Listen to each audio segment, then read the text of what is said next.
तुमच्या शेतामध्ये जे सध्या तुम्हाला प्रॉब्लेम दिसतात त्याच प्रॉब्लेमवर हा व्हिडिओ असणार आहे। मला माहिती आहे सध्या कोणते प्रॉब्लेम तुमच्या शेतामध्ये दिसतात आणि त्यातून चिकट द्रव त्याच्या शरीरातून तो चिकट द्रव सोडतो, त्याला हनीड्यू आपण इंग्रजी भाषेमध्ये असं म्हणतो। शेतकरी मित्रांनो नमस्कार, मी आपला शुभचिंतक गोपाल ओगले। शेतकरी मित्रांनो आपण आलो गोड कांदा पिकामध्ये, टोळ कांदा पिकामध्ये आपण आलेलो आहोत।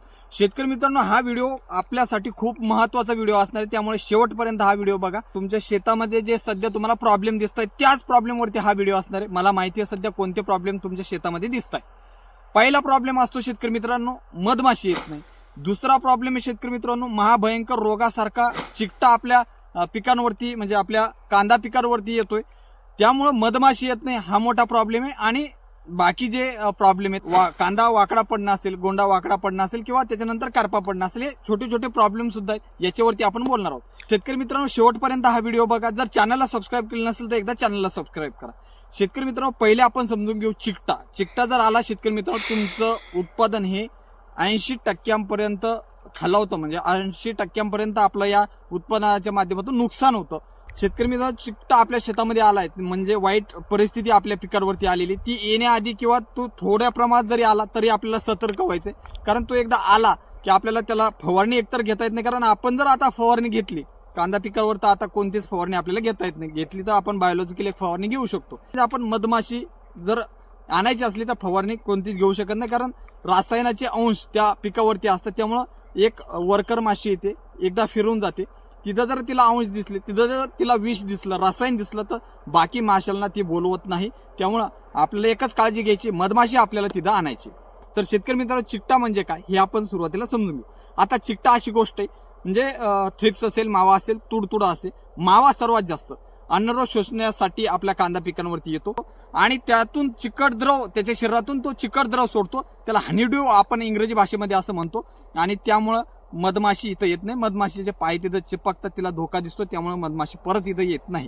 त्यामुळे चिकट्यासाठी आपल्याला काय करायचं, एक आपण तिथं फवारणी घेऊ शकत नाही कोणत्याही कीटकनाशकाची, त्यामध्ये माव्यासाठी आपण फवारणी घेऊ शकत नाही, पांढऱ्या माशीसाठी सुद्धा घेऊ शकत नाही, तुडतुड्यासाठी घेऊ शकत नाही।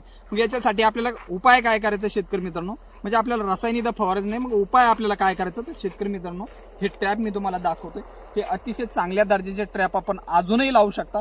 याला काही म्हणजे मधमाशी चिटकत नाही। आपल्याला इथं जर आपण बघितलं सगळ्या प्रकारचे कीटक इथं चिटकलेले आपल्याला दिसतील।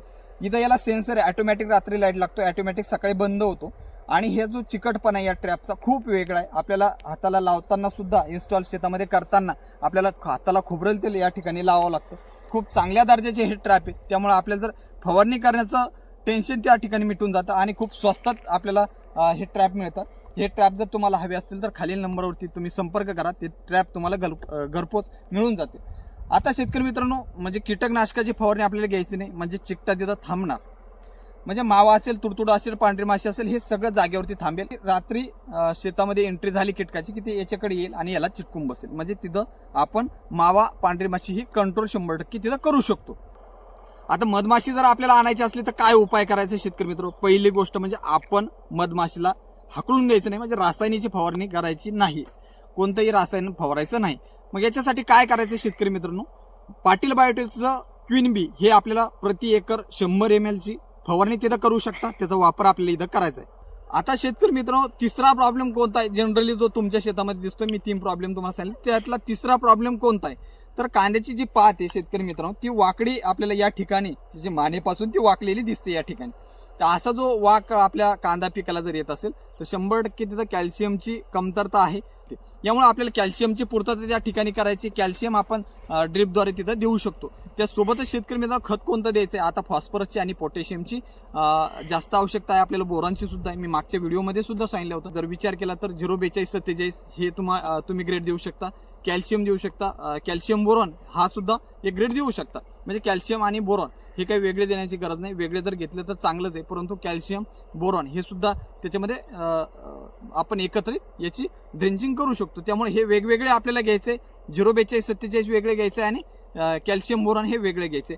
अनेक प्रकारचे एकत्रित कॅल्शियम बोरॉन हे आपल्याला बाजारामध्ये उपलब्ध आहेत। त्यामुळं मी या व्हिडिओमध्ये 3 गोष्टी सांगितल्या, एक म्हणजे मधमाशी येण्यासाठी कोणतं औषध फवारायचं ते म्हणजे पाटील बायोटेक कंपनीचं क्वीन बी, त्याच्यानंतर जो गोंडा आपला वाकडा पडतो याच्यासाठी काय उपाय करायचा ते याच्यासाठी सुद्धा मी तुम्हाला एक ड्रेंचिंग सांगितलेली, अन्नद्रव्याचं व्यवस्थापन तिथं कसं करायचं हे सांगितलेलं आहे. आणि तिसरी गोष्ट कोणती सांगितली तर चिकटा हा महाभयंकर आपल्याला इथं विद्रूप कंडिशन आपल्याला त्याची म्हणावं लागेल. त्याच्यामुळे आपल्याला चिकट्यावर सुद्धा कंट्रोल करायचे, म्हणजे या ट्रॅपचा वापर करून आपण चिकटा याच्यावरती कंट्रोल करू शकतो. धन्यवाद.